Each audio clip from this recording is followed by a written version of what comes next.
kuat, dahsyatnya Allah kita. Dia berjaya atas semua perbuatannya. Betapa hebat, betapa kuat, dahsyatnya Allah kita.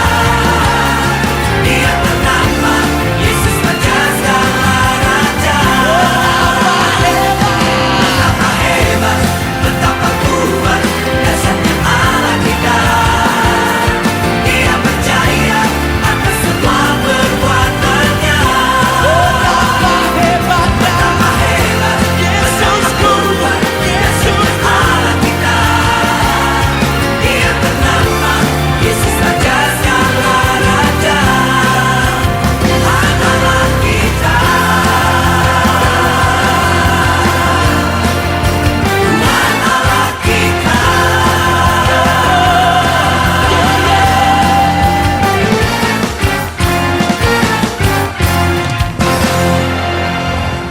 Everybody, let's shout to God!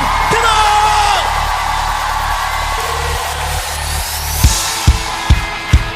God, I declare our victory in you, and now let your fire burn within us. Come on, everybody, say yeah!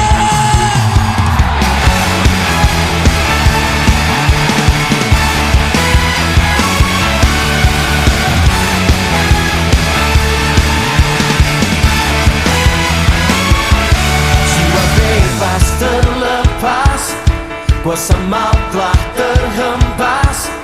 Nama Yesus pemenang, nama Yesus jawaban. Langkah takkan berhenti, berlari sampai akhir. Surga tinggi namanya, surga raja namanya. Roh Kudus membakar setiap kami. Naga pujian mujizat terjadi. Mengalir kuasa-Mu, nyalakan api-Mu. Ku nyanyi oh eh oh oh oh eh oh oh oh eh oh oh oh. Tercurah kuasa-Mu, nyalakan api-Mu. Ku nyanyi oh eh oh oh oh eh oh oh. Keajaiban terjadi.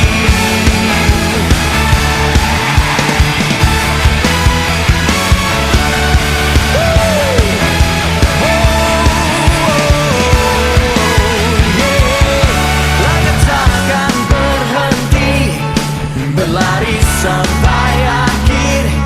Surga tinggi namanya, surga raja namanya. Roh Kudus membakar setiap kami. Naga pujian mujizat terjadi. Mengalir kuasa-Mu, nyalakan api-Mu. Ku nyanyi oh eh oh oh oh eh oh oh oh eh oh oh oh. Tercurah kuasa-Mu, nyalakan api-Mu.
Kau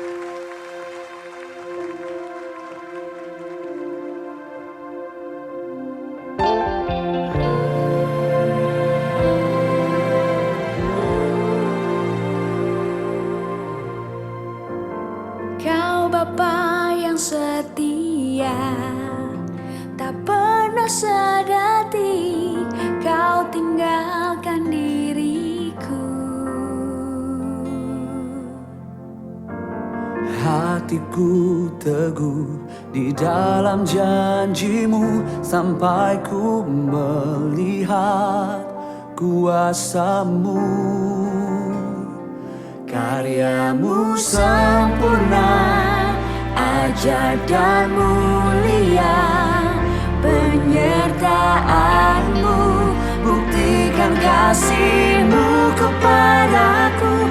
Ku agungkan Engkau, Yesus termulia, kasihmu terindah selamanya.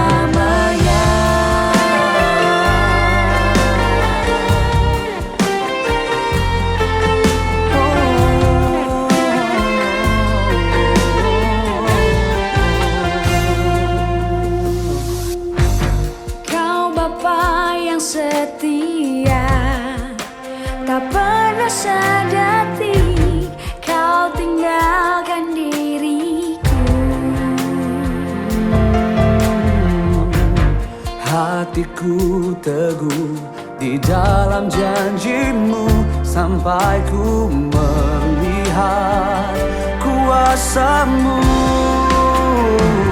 Karyamu sempurna, ajaib dan mulia, penyertaanmu buktikan kasihmu kepadaku.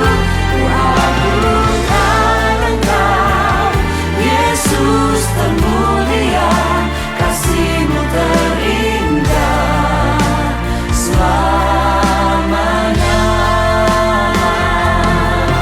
Betapa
sempurna, nyata dalam hidupku. Ku bersyukur Bapa, ku bersyukur Tuhan, buat kasih setiamu di dalam hidupku. Ku bersyukur, ku bersyukur Bapa, ku bersyukur Tuhan, buat kasih setiamu di dalam hidupku. Ku bersyukur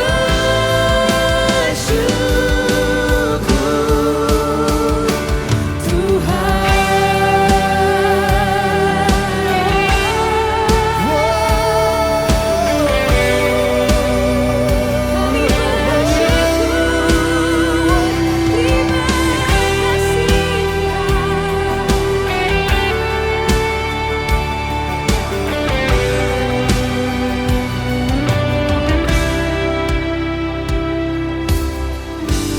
banyak yang kau perbuat di dalam hidupku.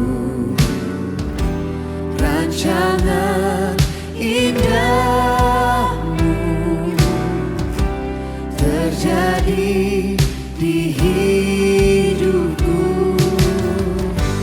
Bapa yang mengerti segala yang ku perlu. Kasih-Mu sempurna,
bersyukur Tuhan Yesus.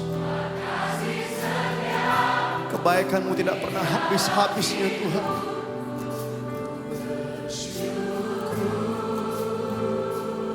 Kami katakan Ku bersyukur Bapa, ku bersyukur Tuhan. ku bersyukur Tuhan, Amin.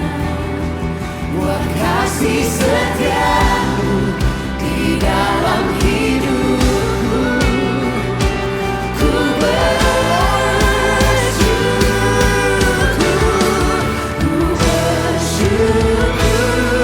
Bapa,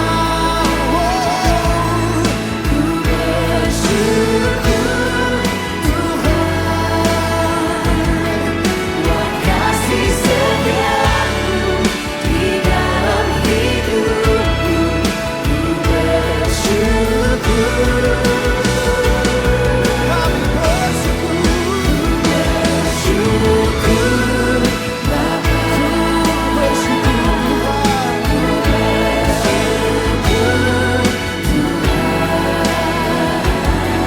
buat kasih setia-Mu di dalam hidupku.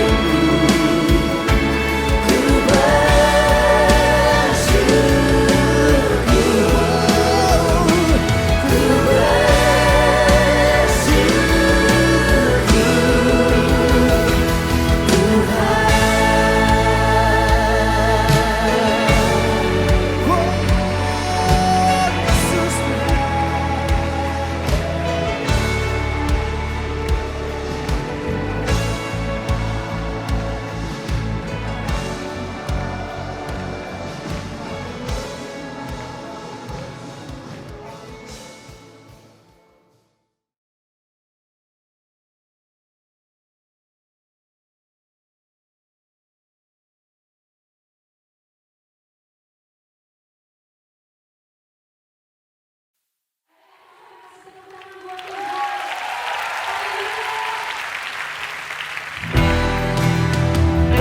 Kaulah yang layak terima segala pujian kami Tuhan.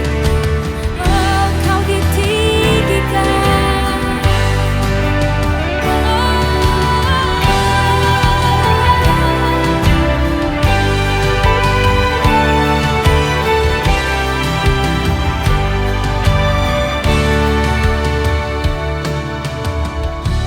Ujilah aku Tuhan, cobalah aku Tuhan, selidiki batinku dan hatiku, mataku tertuju padamu. Aku cinta padamu Tuhan.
Bapak Ibu sidang jemaat yang dikasihi Tuhan, apa kabar? Puji Tuhan. Kita bersyukur hari ini bahwasanya pekerjaan tangan Tuhan atas hidup kita itu luar biasa. Dan sebagai ucapan syukur kita, mari pagi ini saya mengajak Bapak Ibu yang ada di rumah yang menonton siaran ini secara online, mari kita datang menghampiri tahtanya yang maha kudus, Allah yang maha kuasa.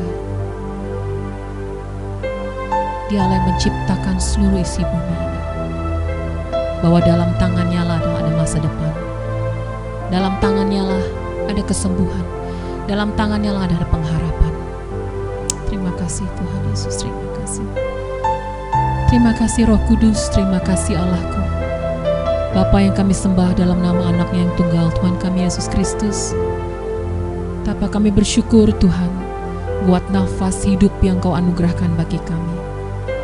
Kami bersyukur bahwasanya kami berharga di mata-Mu. Kami bersyukur kami memiliki Engkau sebagai Tuhan dan Juru Selamat kami. Pagi hari ini Tuhan, layakkan kami untuk kami boleh menaikkan pujian dan penyembahan kami Tuhan. Biarlah apa yang kami naikkan ini boleh menjadi dupa yang berbau harum di hadapan hadirat-Mu. Berkati setiap kami, baik kami yang ada di sini maupun sidang jemaat Tuhan yang menyaksikan siaran ini secara online. Biar kami sama-sama boleh menikmati hadirat Tuhan. Kami boleh sama-sama menikmati urapan baru dari Allah. Terima kasih Roh Kudus, terima kasih. Haleluya Yesus, terima kasih Roh Kudus. Kau Allah yang tahu hidup kami, terima kasih Tuhan.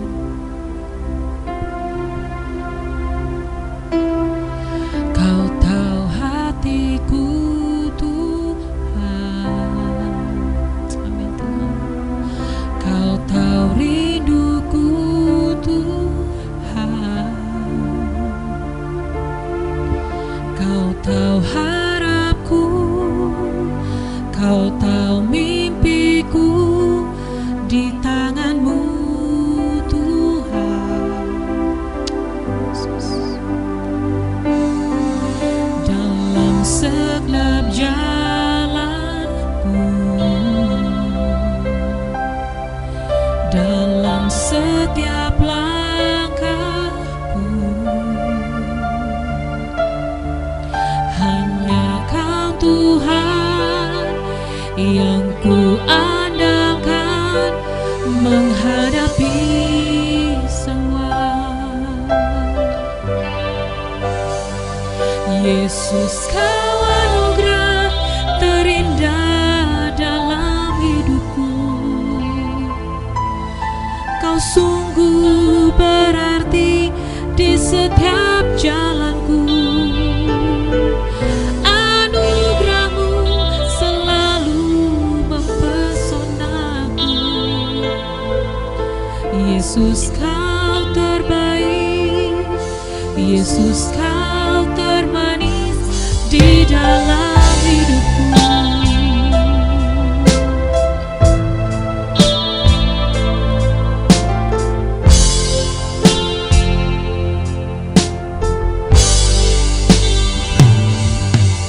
Kau tahu hatiku Tuhan, Kau tahu rinduku Tuhan,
Yesus. Mari sidang jemaat Tuhan yang ada di rumah, angkat kedua tanganmu.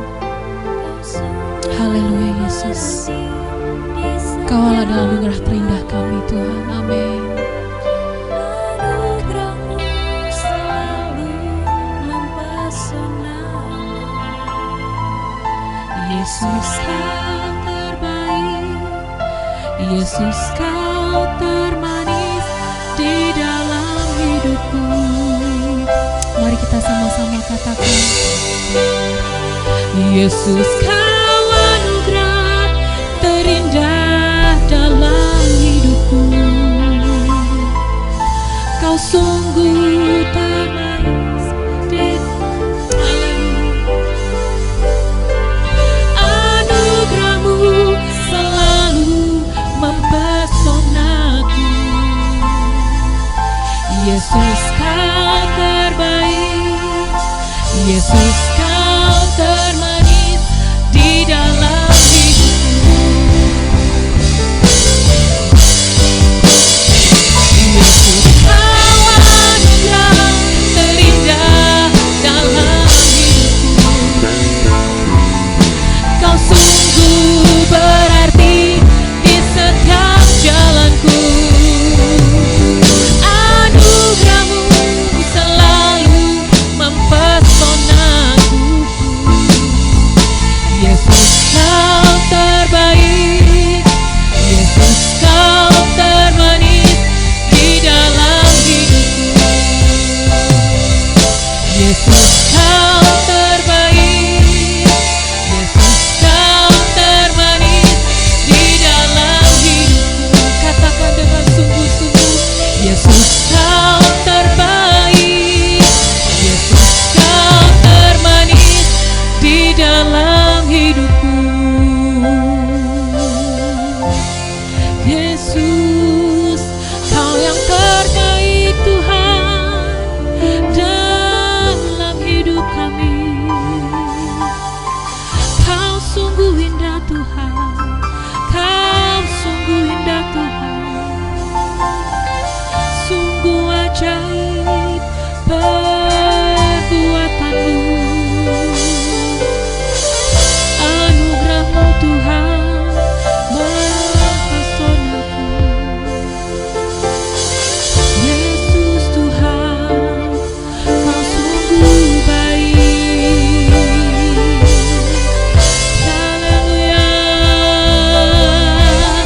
Syukur Tuhan adalah yang seperti Engkau. Kemurahan-Mu Tuhan lebih dari hidup kami. Anugerah-Mu Tuhan menguatkan kami. Yesus, Yesus, nama-Mu indah. Yesus,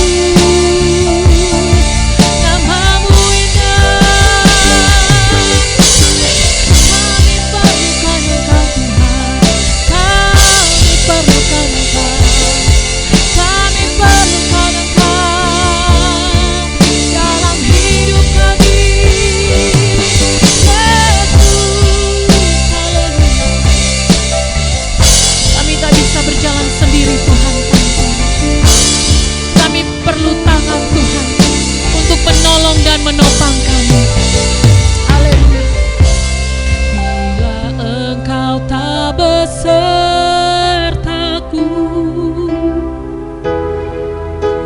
ku tak mau berjalan. Amin Tuhan. Amin Tuhan. Pimpin langkahku dengan kasih karunia. Amin. Pimpin langkahku setiap waktu, berjalan dalam Roh-Mu. Amin Tuhan. Nyatakan Tuhan kemuliaan-Mu.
berjalanlah denganku.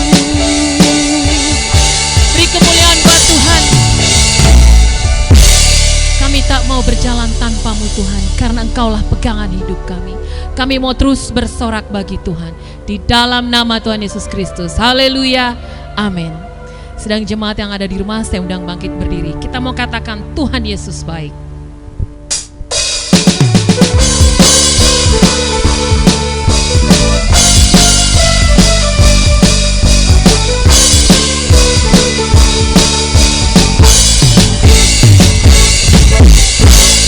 Tiada berkesudahan kasih setiamu Tuhan, selalu baru rahmat-Mu bagiku.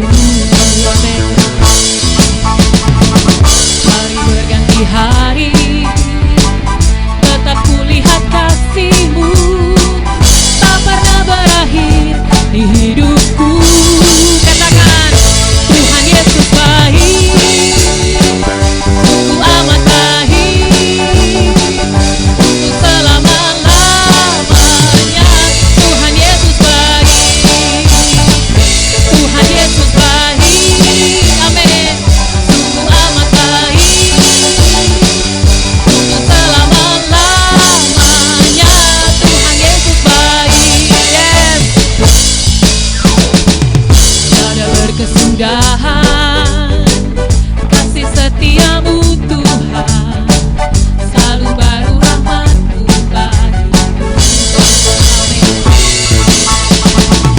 Hari berganti hari, tetap kulihat kasih-Mu, tak pernah berakhir di hidupku. Katakan sekali lagi, Tuhan Yesus baik, sungguh amat baik, untuk selama-lamanya. Tuhan Yesus baik, Tuhan Yesus baik, sungguh amat baik, untuk selama-lamanya. Tuhan Yesus baik. Jempol, Tuhan Yesus baik, sungguh amat baik, amin, untuk selama-lamanya. Tuhan Yesus baik, yes. Tuhan Yesus baik. Yang di rumah jangan lupa angkat jempolnya tinggi-tinggi, amin, untuk selama-lamanya. Tuhan Yesus baik,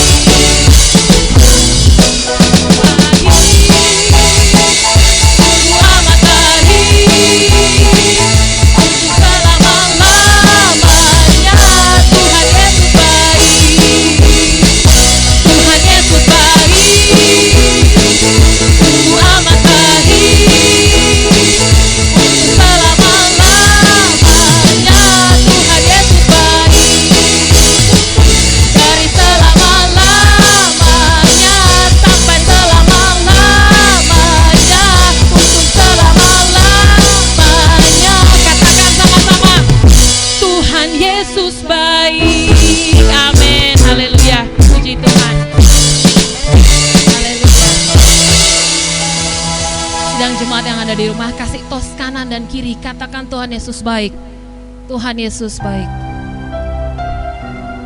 haleluya. Terima kasih Tuhan Yesus, terima kasih. Kau sungguh baik Tuhan buat hidup kami. Haleluya Yesus, terima kasih. Kita mau siapkan hati kita untuk terima kebenaran firman Tuhan. Bukan dengan kekuatanku ku dapat jalani hidupku, tanpa Tuhan yang di sampingku ku tak mampu sendiri.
kita bersatu di dalam doa.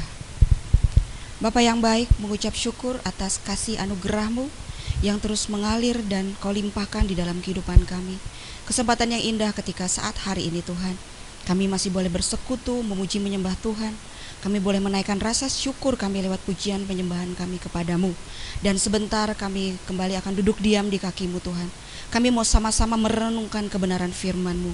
Kami mau sama-sama belajar agar kami boleh mengenal Engkau dan pesan-pesan-Mu lebih lagi. Agar hari demi hari kami boleh semakin mengasihi Tuhan dan kami boleh lebih taat lagi kepada kehendak Tuhan. Terima kasih buat kesempatan saat hari ini Tuhan. Mari Kau kuduskan setiap kami, hamba-Mu yang akan menyampaikan kebenaran firman-Mu. Mohon pengurapan-Mu Tuhan terus tercurah bagi hamba-Mu. Dan Kau juga mengurapi jemaat-jemaat-Mu yang saat ini juga terlibat dalam ibadah dan merindukan kebenaran firman-Mu. Kami serahkan perenungan firman ke dalam tangan-Mu Bapa. Di dalam nama Tuhan Yesus Kristus kami berdoa dan kami bersyukur. Kami sambut kebenaran firman Tuhan. Haleluya. Amin. Salam. Selamat pagi Bapak Ibu yang terkasih.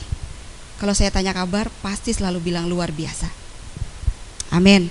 Hari ini kita masih dalam tema besar bulan September, yaitu karakter suci di akhir zaman.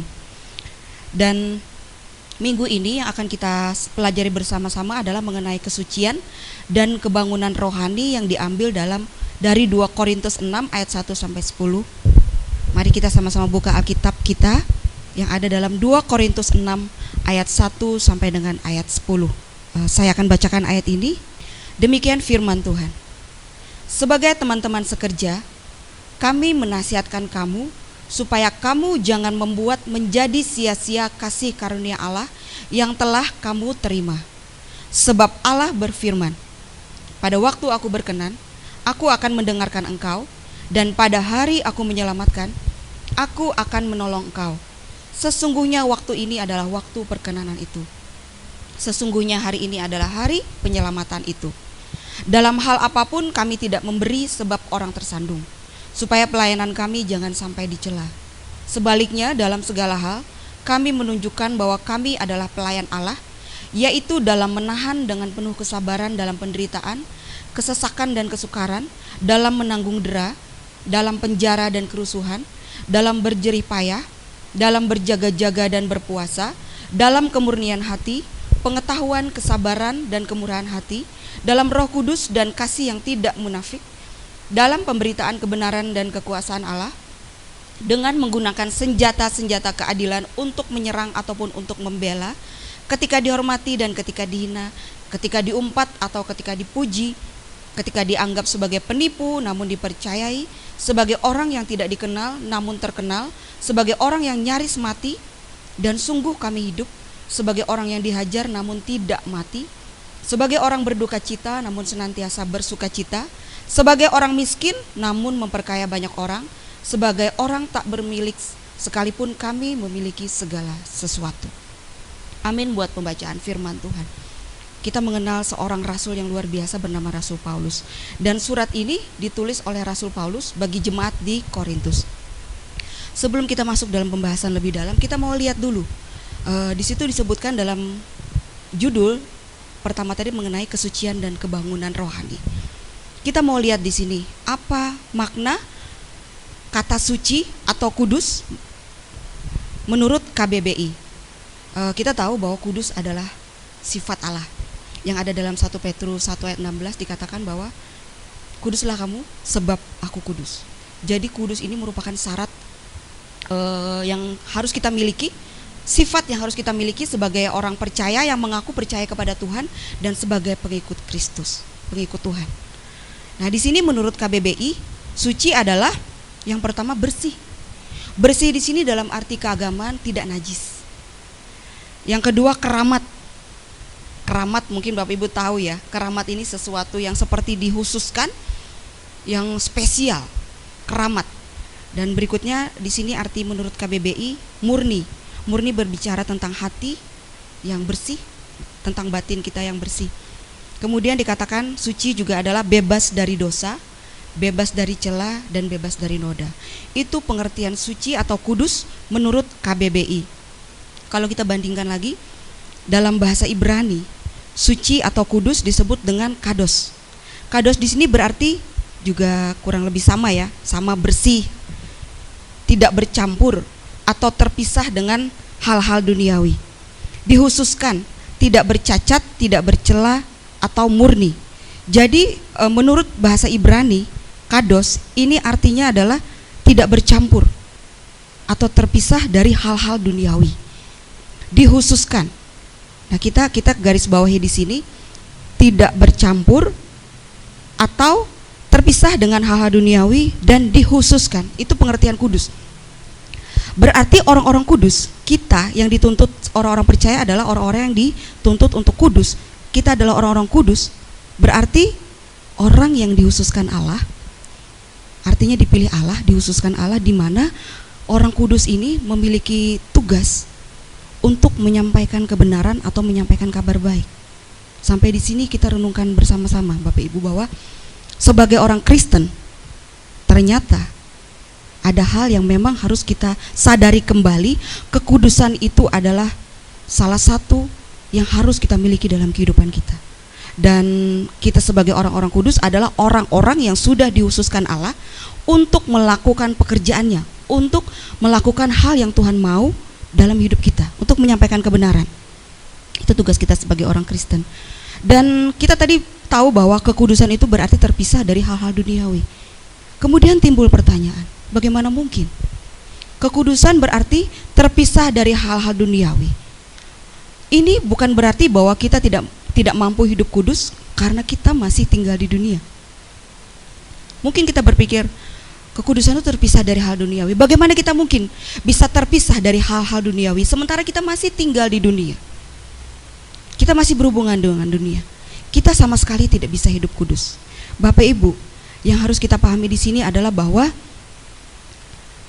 ketika kita diminta hidup kudus, walaupun kita masih tinggal di dunia, artinya adalah kita tidak hidup seturut dengan dunia. Dunia boleh melakukan hal-hal yang suka-sukanya dunia. Tetapi kita sebagai orang percaya yang dikhususkan oleh Allah, kita tidak boleh hidup seturut dengan dunia. Walaupun saat ini kita masih tinggal di dunia, tetapi kita tidak hidup menurut kebiasaan dan aturan dunia. Ini kekudusan yang diharapkan dari kita, bahwa kita tidak hidup seturut dengan dunia. Dikatakan tadi bahwa kita orang-orang yang khusus. Bapak Ibu sekalian, bahwa kita ini adalah orang-orang spesial di mata Tuhan. Ada dua jenis berkat, dua jenis anugerah yang Tuhan berikan kepada seluruh manusia. Yang pertama adalah anugerah yang umum. Yang kedua adalah anugerah yang spesial. Nah, anugerah umum ini bukan hanya diterima, anugerah umum ini diterima setiap kita, baik kita orang percaya maupun orang yang tidak percaya Kristus. Orang-orang yang tidak percaya Kristus, orang-orang yang di luar Kristen, mereka juga menerima anugerah ini. Apa contohnya? Matahari, mereka boleh menikmati sinar matahari. Mereka menikmati kehangatan sinar matahari. Kemudian mereka menikmati hujan, menikmati sejuknya hujan. Mereka boleh menikmati nafas. Mereka menikmati hal-hal yang Tuhan ciptakan di dunia ini. Mereka boleh menikmati pertolongan Tuhan. Seperti dalam Alkitab juga ada mengatakan bahwa Allah itu menciptakan matahari baik untuk orang jahat maupun untuk orang baik. Artinya semua orang berhak menerima anugerah Allah, anugerah umum. Nah, yang kedua adalah anugerah spesial. Anugerah spesial ini hanya diterima oleh orang-orang percaya, yaitu kita. Apa anugerah spesialnya? Yaitu keselamatan. Keselamatan ini tidak dimiliki oleh orang-orang di luar Yesus. Orang-orang yang tidak percaya dengan Yesus, mereka tidak menerima anugerah spesial ini dari Tuhan. Kita bersyukur Bapak Ibu bahwa kita adalah orang-orang spesial yang menerima anugerah spesial dari Allah. Kembali kita masuk ke dalam pembahasan lebih dalam mengenai surat Paulus yang ditulis dalam Korintus yang tadi kita bacakan. Korintus, di sini saya mencari informasi tentang Korintus ya. Korintus ini adalah sebuah kota di Yunani yang terletak di daratan sempit yang memiliki dua pelabuhan di bagian barat dan bagian timur. Jadi posisi Korintus ini berada di antara pelabuhan. Bapak Ibu bisa bayangkan, kalau dia berada di antara pelabuhan, berarti Korintus ini mungkin bisa jadi adalah kota perdagangan. Begitu banyak orang keluar masuk. Pelabuhan itu biasanya jadi tempat sandaran orang-orang yang melakukan bisnis. Nah, di masa Paulus, Korintus itu merupakan juga pusat pertemuan berbagai kebudayaan, karena dari pelabuhan bagian barat, bagian timur itu masuk berbagai kebudayaan asing. Nah, Korintus ini juga sangat terbuka. Mereka memiliki pikiran yang terbuka, sehingga mereka sangat toleransi terhadap berbagai ajaran agama yang masuk. Ini merupakan satu hal yang positif. Ada keuntungan positif bagi Rasul Paulus yang pada saat itu ingin menyampaikan kebenaran di Korintus. Karena Korintus sangat terbuka dengan berbagai ajaran agama, dan mereka tidak fanatik.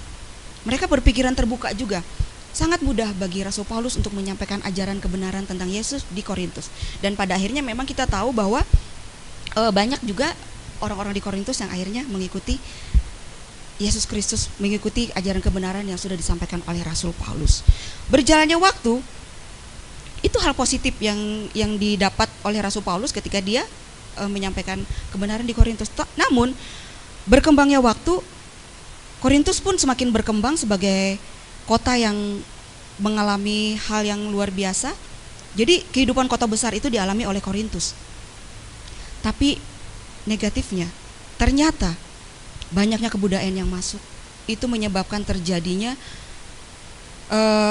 kebiasaan amoral, kebiasaan-kebiasaan yang sungguh tidak manusiawi. Mereka terjadi juga hal-hal yang seperti berebut kekuasaan.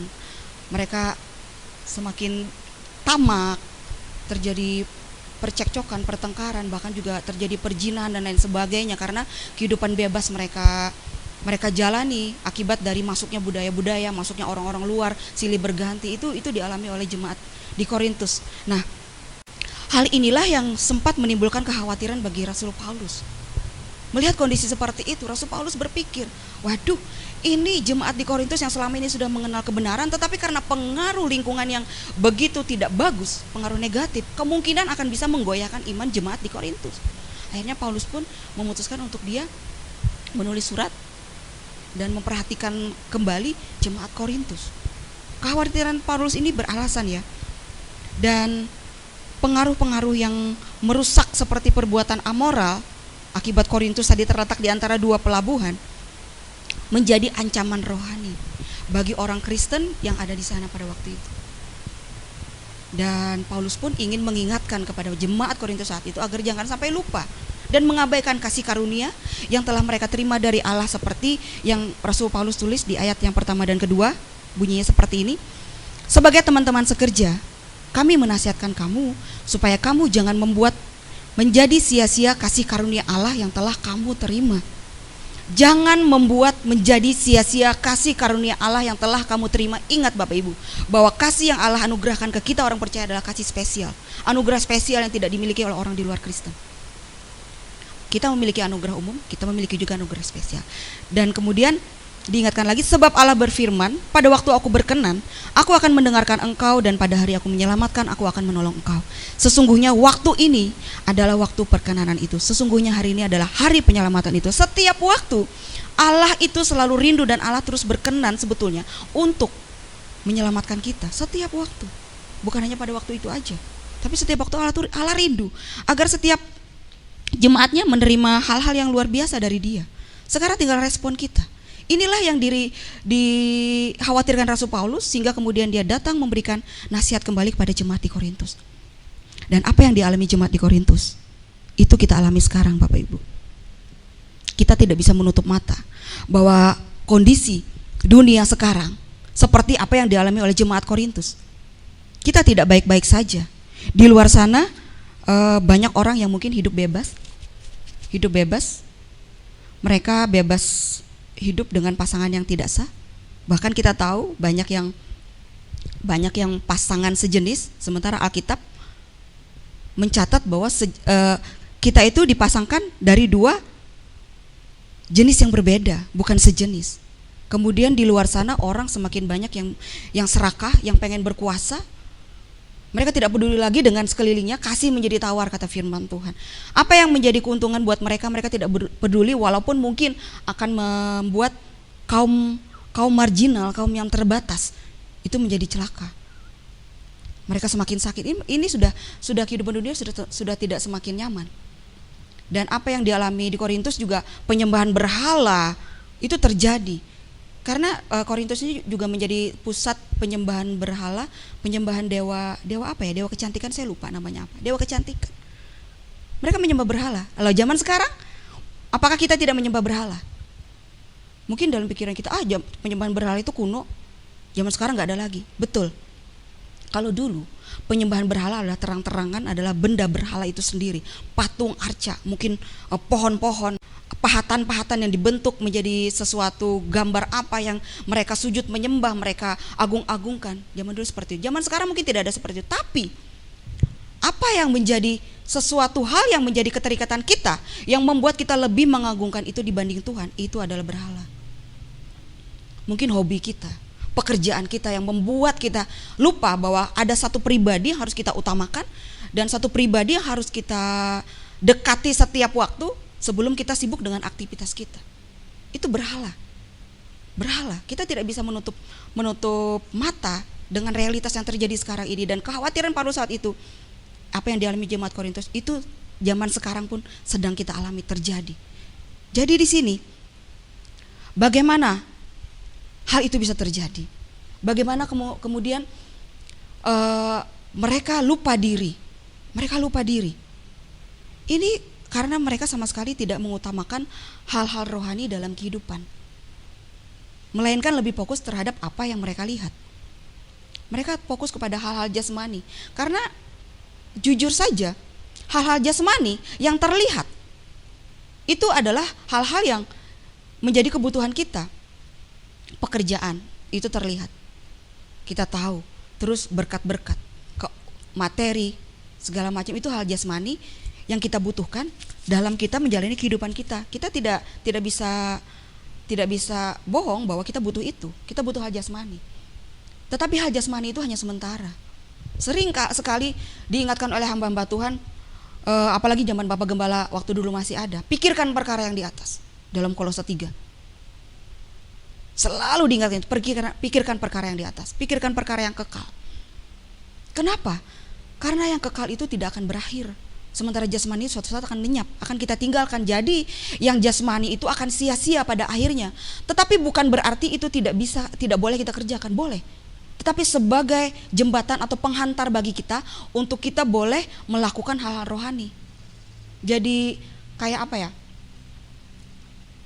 Ibarat kata begini, kita mau pergi ke satu tempat, kita perlu yang namanya kapal. Yang menjadi tujuan kita bukan kapal itu, tapi yang menjadi tujuan kita adalah tempat yang akan kita tuju, salah satu kota atau salah satu negara yang akan kita tuju. Tapi untuk ke sana kita perlu namanya kapal, karena kita harus mengarungi samudra. Nah begitu juga ketika kita dalam hidup kita, yang menjadi tujuan kita adalah hal rohani. Tetapi untuk mencapai hal rohani kita butuh material, kita butuh pekerjaan, kita butuh berkat dan lain sebagainya untuk mendukung kita untuk sampai kepada tujuan akhir kita. Nah hari ini kita mau sama-sama kembali merenungkan betapa pentingnya hal-hal rohani. Betapa pentingnya kita membangkitkan kembali rohani kita yang selama ini mungkin tertidur atau mati suri. Antara tertidur, mati suri, kira-kira lebih parah mana ya Bapak Ibu ya? Kalau tertidur itu mungkin sebentar. Kalau mati suri, ini mati tapi masih hidup, udah hampir-hampir hilang. Sangat diperlukan bagi kita untuk membangun kembali kehidupan rohani kita menjadi kehidupan rohani yang bergairah dan roh kita menyala-nyala. Kita perlu punya semangat dan kesadaran yang dimulai dari diri kita sendiri. Boleh, kita perlu semangat dari orang lain, kita perlu dukungan dari orang-orang sekitar kita, penting itu Bapak Ibu. Tetapi ketika dari diri kita sendiri kita tidak memunculkan dan membangun kembali semangat itu, kesadaran itu untuk membangun roh kita kembali menyala-nyala, sulit sekali. Karena pengaruh orang luar itu hanya sekian persen. Paling besar itu pengaruhnya adalah dari diri kita sendiri. Ketika diri kita sendiri menyadari bahwa kita butuh itu, maka kita pasti akan berjuang. Ketika kemudian orang-orang sekeliling kita mengingatkan, maka kita akan semakin tambah lagi, tambah semangat, tambah lagi. Tapi ingat bahwa kesadaran itu dimulai dari diri kita sendiri. Dan alangkah indahnya ketika semua orang-orang Kristen benar-benar menyadari identitas dia sebagai orang percaya yang mengemban tugas untuk hidup kudus, karena dengan kekudusan maka kita bisa mampu mengerjakan hal-hal yang Tuhan izinkan dalam kehidupan kita. Dengan kekudusan kita mau menjadi berkat. Dengan kekudusan kita mampu melihat Allah. Melihat Allah bukan berarti secara harfiah kita melihat muka Allah, tidak. Tapi melihat Allah adalah melihat dan mengerti rancangannya buat kita. Kita memahami kehendak Allah. Dan ketika orang Kristen itu rata-rata semua menyadari identitasnya, menyadari tugasnya, panggilannya, menyadari statusnya sebagai orang percaya, maka saya percaya bahwa orang-orang Kristen yang benar-benar menjaga hidupnya, dia kemudian akan menjadi berkat. Dan kebangunan rohani akan terjadi di mana-mana secara besar-besaran. Selanjutnya kita akan masuk bagaimana, apa yang harus kita kerjakan, langkah-langkah apa saja yang bisa kita lakukan agar kebangunan rohani tadi bisa terjadi. Yang pertama, dalam 2 Korintus 6 ayat 3-4 dikatakan bahwa, saya akan baca kembali ayat ini. Dalam hal apapun kami tidak memberi sebab orang tersandung, supaya pelayanan kami jangan sampai dicela. Sebaliknya dalam segala hal kami menunjukkan bahwa kami adalah pelayan Allah, yaitu dalam menahan dengan penuh kesabaran dalam penderitaan, kesesakan dan kesukaran. Yang pertama adalah hidup tidak menjadi sandungan. Tidak menjadi sandungan artinya tidak menjadi penyebab orang lain jatuh dalam dosa. Tidak menjadi sandungan itu bisa juga tidak menjadi penyebab orang lain yang ingin maju kemudian menjadi terhambat karena melihat mungkin karakter dan kelakuan kita yang tidak sesuai dengan apa yang diucapkan. Itu juga batu sandungan. Dan bagaimana maksudnya ini? Saya akan sampaikan satu contoh cerita. Mungkin ada beberapa yang sudah pernah mendengar cerita sederhana. Saya punya teman, bukan teman sih, tepatnya sih pimpinan saya. Dia bilang saya dulu Kristen. Kenapa dia bicara ini ke saya? Karena dia tahu saya sekarang sudah Kristen. Kemudian satu hari dia telepon saya. Dia bilang begini, saya dulu Kristen, cu. Dari muda saya rajin beribadah. Saya rajin mengikuti segala macam kegiatan. Saya rajin ke gereja. Kehidupan muda saya diisi dengan hal seperti itu. Tapi satu hari, kemudian ada kegiatan sampai malam, dan dia ini jujur aja, bapak bos saya ini, dia waktu itu tidak punya transportasi dan lain sebagainya. Kemudian ketika selesai kegiatan sampai malam itu, dia tidak tahu dia harus pulang dengan siapa. Teman-teman dia ternyata udah pulang duluan. Dia sempat bingung, duduklah dia di depan gereja, dan tiba-tiba ada satu orang bapak-bapak yang lihat dia. Bapak-bapak itu negur anak muda ini, kamu pulang dengan siapa? Gimana kamu pulang? Dia belum sempat nyaut, sudah disaut duluan oleh pendetanya di gereja itu, yang selama ini dia hormati, dia bangga-banggakan. Pendeta tuh nyaut begini, oh nggak apa-apa, dia bisa aja kok pulang sendiri. Bapak Ibu bisa bayangkan, di tengah dia kebingungan, dia mau pulang dengan siapa? Dia nggak tahu karena udah terlalu malam. Teman-temannya ternyata udah pulang duluan, dia ketinggalan karena dia saking asiknya. Mungkin waktu itu ada kegiatan apa, bersih-bersih apa dan sebagainya. Dia kan cukup rajin, dia cerita dia waktu itu. Tapi ketika ada orang peduli ke dia dan pendetanya bilang seperti itu, nggak apa-apa, dia bisa kok pulang sendiri. Itu dia langsung down, Bapak Ibu. Itu hal sederhana. Kemudian pendeta itu dengan enaknya pergi ngajak yang bapak-bapak yang negur tadi pergi tanpa mempedulikan anak muda itu tadi. Sejak saat itu dia tidak mau lagi datang beribadah ke gereja. Dia kecewa. Dia pikir, inikah yang namanya kasih? Pendetaku sendiri seperti ini, nggak ada pedulinya sama sekali. Dan dia tidak ceritakan waktu itu, dia akhirnya pulang bagaimana dia tidak ceritakan ke saya. Tapi ini satu pelajaran buat kita. Kadangkala kita pun sering sekali menjudge orang lain. Dari kelakuan kita juga mungkin katanya begini kok dia begitu ya. Ini jadi perenungan kita, apalagi kita sebagai pelayan-pelayan Tuhan, ini harus benar-benar menjaga kehidupan kita, benar-benar menjaga karakter kita. Tadi dikatakan dalam ayat ke-4, sebaliknya dalam segala hal kami menunjukkan bahwa kami adalah pelayan Allah. Artinya apa? Rasul Paulus di sini benar-benar menjaga kehidupannya sebagai dia menyadari bahwa dia itu adalah pelayan. Status dia adalah bukan orang biasa. Status dia adalah seseorang yang mengemban tugas Allah. Dan dia menjaga kehidupannya agar dia tidak menjadi batu sandungan. Ini juga yang harus kita miliki sebagai orang percaya. Yang dikatakan adalah suratan Kristus yang terbuka. Mungkin, bukan mungkin ya, lebih banyak pengaruhnya adalah orang melihat karakter kita di luar. Lebih banyak pengaruh tindakan daripada ketika kita menasihati orang. Mungkin ketika kita khotbah di atas mimbar, mungkin hanya sekian persen orang-orang yang benar-benar kemudian merasa oh iya ya benar ya. Tapi lewat dari tindakan kita itu akan lebih optimal, lebih maksimal. Ketika orang melihat, oh begini ya orang Kristen, oh begini karakter dia. Orang kemudian melihat, begini rupanya Yesus ya, karakter Kristus seperti ini. Orang akhirnya tertarik, orang akhirnya senang dengan kita. Ketertarikan orang dengan kita akhirnya itu membawa orang itu semakin penasaran. Ketika penasaran kita bisa semakin menyampaikan hal-hal, kita bisa bersaksi kepada orang itu. Akhirnya nama Tuhan dipermuliakan. Suratan Kristus yang terbuka yang dibaca setiap orang. Oleh sebab itu kita harus menjaga diri kita benar-benar supaya baik kita sebagai jemaat, kita sebagai orang percaya, kita sebagai orang Kristen, baik jemaat, pelayan atau hamba-hamba Tuhan, kita benar-benar harus menjadi pribadi yang jangan sampai menjadi sandungan buat orang lain. Seperti apa yang dialami oleh bos saya tadi, akhirnya dia berpaling dari Tuhan, dan itu adalah dosa Bapak Ibu. Dosa karena sesuatu yang melanggar firman, melanggar ketetapan Allah. Mereka berbalik. Dia berbalik seperti bangsa Israel berbalik daripada Tuhan. Itu merupakan dosa buat Tuhan.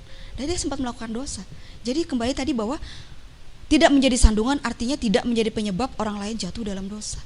Kita benar-benar harus menjaga kehidupan kita hari-hari ini agar kita tidak hidup menjadi sandungan. Kita hidup tidak menjadi sandungan. Yang kedua, langkah apa yang bisa kita lakukan agar kebangunan rohani bisa terjadi? Yang kedua adalah hidup dalam kemurnian. Di dalam 2 Korintus 6 ayat 6 saya akan bacakan. Dalam kemurnian hati, pengetahuan, kesabaran dan kemurahan hati, dalam Roh Kudus dan kasih yang tidak munafik. Di awal menurut KBBI, suci atau kudus tadi berbicara adalah murni. Ini tentang hati kita. Dan dalam proses menuju kedewasaan rohani tidak lepas dari yang namanya proses pemurnian. Dalam proses pemurnian kita harus benar-benar menyadari dan mengakui bahwa ketika kita dimurnikan itu tidak mudah. Akan ada banyak hal yang kita alami. Mungkin Bapak Ibu tahu ya bagaimana pemurnian perak ya. Saya sempat ada pernah baca perak itu perak mentah ketika dia dimurnikan. Dimurnikan ini kan artinya ini pemahaman saya sendiri mengenai pemurnian ya. Pemurnian ini adalah menurut pemahaman saya sendiri, pemurnian itu adalah suatu proses yang dilakukan untuk mengubah bentuk dari satu bentuk ke bentuk lainnya yang lebih bermanfaat. Jadi pemurnian ini adalah proses pengubahan bentuk dari bentuk satu ke bentuk baru, ke bentuk lain yang lebih bermanfaat. Seperti contohnya perak. Perak ini bukan seperti perak yang kemudian kita tahu bahwa perak itu perhiasan yang bisa dipakai. Perak yang bisa dipakai dibentuk-bentuk kemudian menjadi sesuatu yang harganya lebih mahal dan bernilai lebih tinggi pokoknya. Nah, perak ini kan awalnya dari perak mentah dia harus dicairkan dahulu.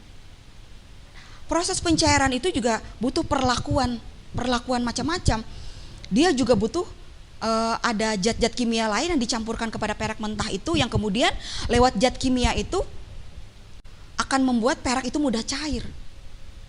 Tetapi juga perlu dalam kondisi suhu tertentu yang tidak boleh terlalu dingin, perlu suhu yang panas, dipanaskan. Ketika sudah cair kemudian dibentuk lagi lewat proses kristalisasi. Nah, proses kristalisasi ini proses yang dikerjakan bagaimana agar bisa dipisahkan antara perak yang murni itu dengan kotoran-kotoran yang ada tersisa yang ada di bagian perak mentah. Ini proses kristalisasi. Ketika sudah diproses kristalisasi, kemudian kita menemukan perak murni yang bisa dibentuk lagi, itu akan ditempa lagi. Tahu ditempa ya Bapak Ibu ya? Kayak diberi tekanan, dipukul sampai dia benar-benar bisa menghasilkan perak yang diinginkan oleh si pembuat perak. Menghasilkan satu produk bentuk baru yang lebih indah lagi. Dan kita tahu perak yang benar-benar bernilai, perak yang asli itu, yang bagus itu adalah ketika perak itu kita pandangin seperti ini Bapak Ibu ya. Itu wajah kita ada di situ. Seperti kita bisa bercermin. Kalau perak itu masih butek, berarti itu nggak benar-benar perak yang bagus. Masih butek, masih nggak bisa cemerlang. Ketika kita taruh muka kita nggak kelihatan muka kita di situ. Nah, ini gambaran proses pemurnian. Ada perlakuan yang diberikan untuk bisa merubah bentuk perak mentah tadi menjadi perak yang murni, perak yang bagus, yang indah, yang bernilai, yang bisa dinikmati oleh banyak orang, yang bermanfaat. Begitu juga dengan kehidupan kita, ibarat perak tadi, banyak perlakuan di dalamnya yang akan kita terima. Perlakuan di dalamnya agar bentuk yang kita ini, bentuk kita awal yang hancur, rusak, yang kemudian Tuhan tangkap kita untuk Tuhan mau mengembalikan kita kepada rencangan yang semula.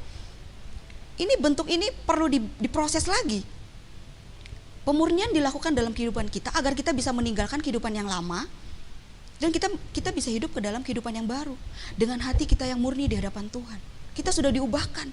Kalau dulu mungkin hati kita dipenuhi dengan hal duniawi. Tapi ketika kita ditangkap Tuhan, kita diselamatkan, Roh Kudus bekerja dalam kehidupan kita. Hati kita dipenuhi dengan apa yang menjadi kehendak Allah. Hati kita dipenuhi dengan roh Allah. Selalu kita ingin mengikuti apa yang menjadi keinginan roh Allah dibanding keinginan daging. Nah, ini hati kita mulai berubah. Hati kita diubahkan. Kemudian karakter kita mulai berbeda. Bentuk kita mulai berubah. Karena lewat pemurnian tadi kita menemukan bentuk baru. Bentuk yang Tuhan inginkan. Bentuk yang bisa menjadi saksinya Tuhan. Bentuk yang bisa menyemangati orang lain. Bentuk yang bisa menjadi berkat buat orang lain. Bentuk yang bisa membangkitkan rohani orang lain. Dan itu dimulai dari diri kita dulu. Perubahan bentuk adalah dimulai dari perubahan bentuk diri kita sendiri. Jadi kita harus berjuang. Bagaimana kita bisa agar kita bisa mengalahkan keinginan daging dan tunduklah kepada keinginan roh. Itu adalah langkah kedua agar kebangunan rohani bisa terjadi. Yaitu yang kedua adalah hidup dalam pemurnian. Yang ketiga, hidup memberitakan kebenaran. Itu ada dalam ayat 7-10 bagaimana Paulus itu berjuang untuk menyampaikan kebenaran. Tidak mudah ternyata. Paulus harus didera, disiksa, dipukul. Bahkan dia pernah kapalnya hampir tenggelam.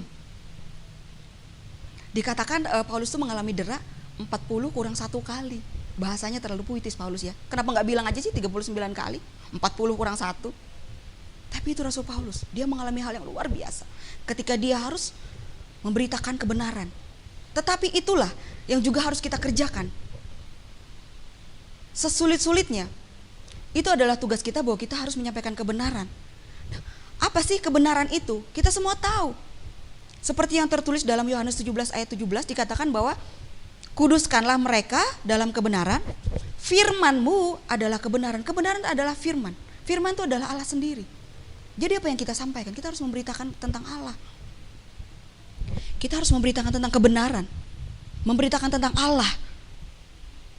Dan sebagai orang percaya, ketika kita mau memberitakan firman, pastilah kita terlebih dahulu harus belajar tentang firman itu.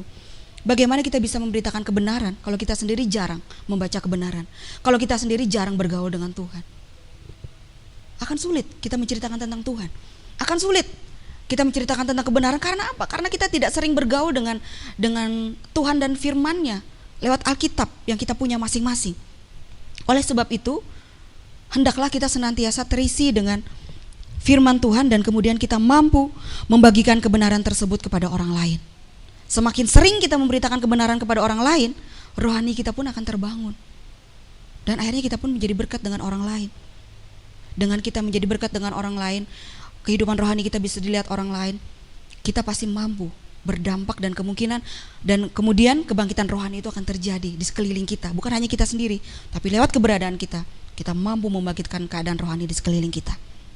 Jadi hari ini Bapak Ibu, itu perenungan kita, bagaimana kesucian dan kebangkitan rohani itu penting, apalagi di akhir zaman ini. Kita harus benar-benar berjuang. Kita harus benar-benar memperketat diri kita dengan aturan mainnya Tuhan. Kita harus lebih keras lagi memaksa diri kita untuk mengikuti aturan mainnya Tuhan. Karena tawaran-tawaran dunia itu sangat menggairahkan. Setan itu pintar sekali, iblis itu licik. Awal-awal ditawarin dulu hal yang membuat kita nyaman, kemudian akhirnya dibawa kita jatuh. Kita ingat peristiwa bagaimana Adam dan Hawa jatuh dalam dosa. Karena apa? Karena tipu muslihatnya iblis. Dan Adam Hawa, terutama Adam yang diberikan mandat oleh Tuhan, dia tidak benar-benar menjaga mandat Tuhan itu. Nah, kita sebagai orang-orang yang sudah diberikan mandat oleh Tuhan, kita harus menjaga mandat itu dengan baik dan benar sampai akhir nanti Tuhan jemput kita. Kesucian dan kebangkitan rohani perlu kita kejar dengan semangat sendiri dari diri kita. Dan selebihnya kita butuh tuntunan Tuhan yang akan menguatkan kita, memampukan kita untuk kita boleh melakukan hal-hal yang membuat kehidupan kita kudus di hadapannya, dan kita boleh menjadi berkat, dan kita boleh menjadi orang-orang yang akan membangkitkan rohani di sekeliling kita. Puji nama Tuhan. Tuhan memberkati. Mari kita kembali tundukkan kepala, kita bersatu di dalam doa. Bapa yang baik, kami bersyukur kembali atas kasih-Mu. Kami sudah selesai belajar dan merenungkan firman-Mu Tuhan.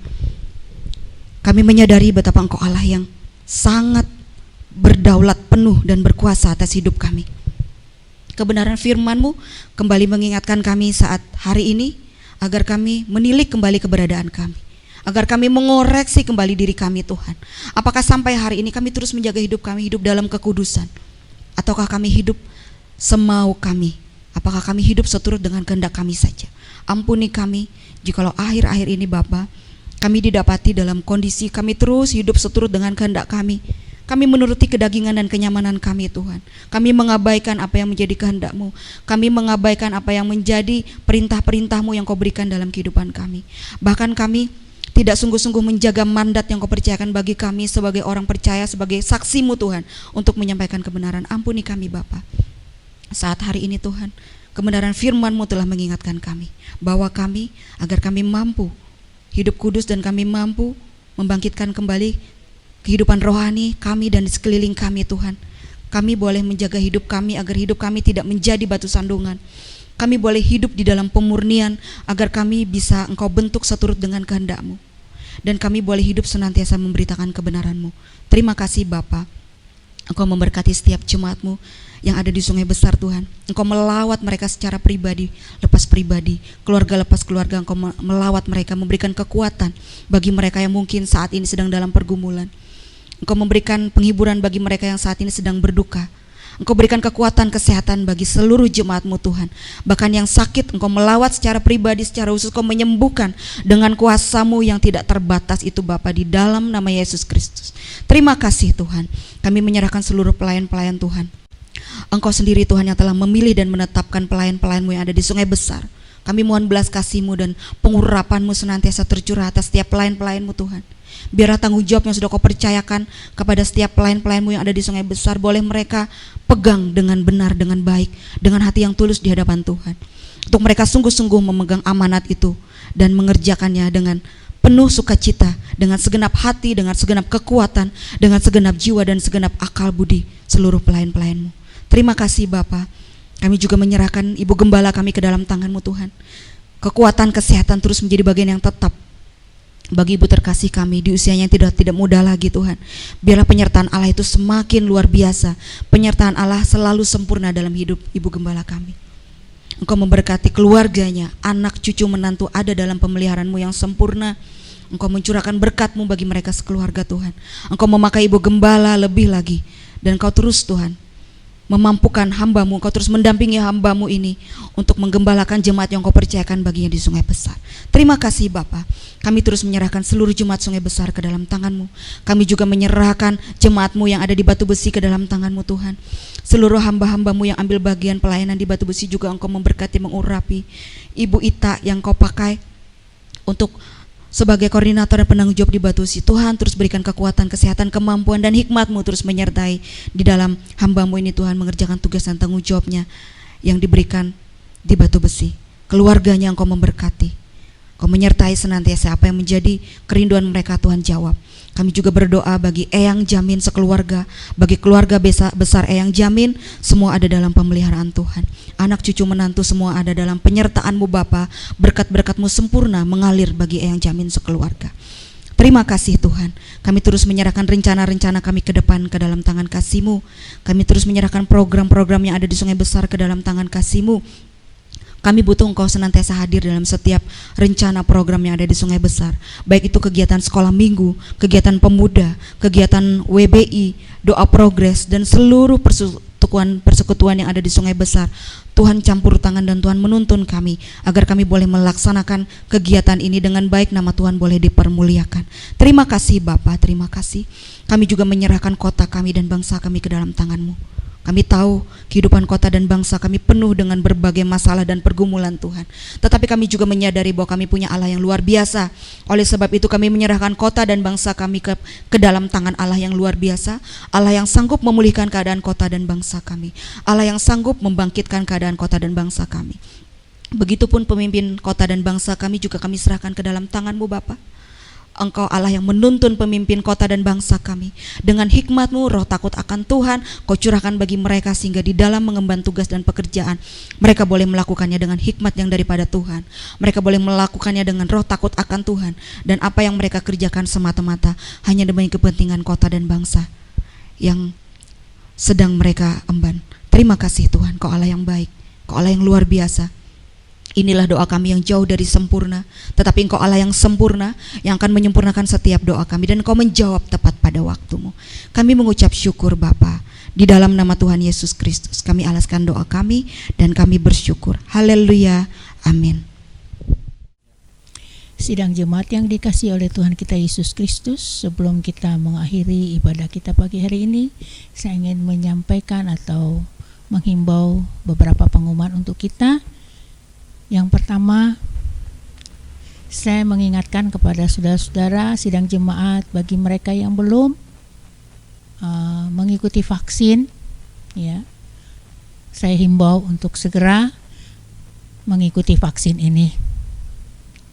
Yang kedua, prokes tetap kita jaga dengan baik agar kita dapat menjalani hidup dengan tenang.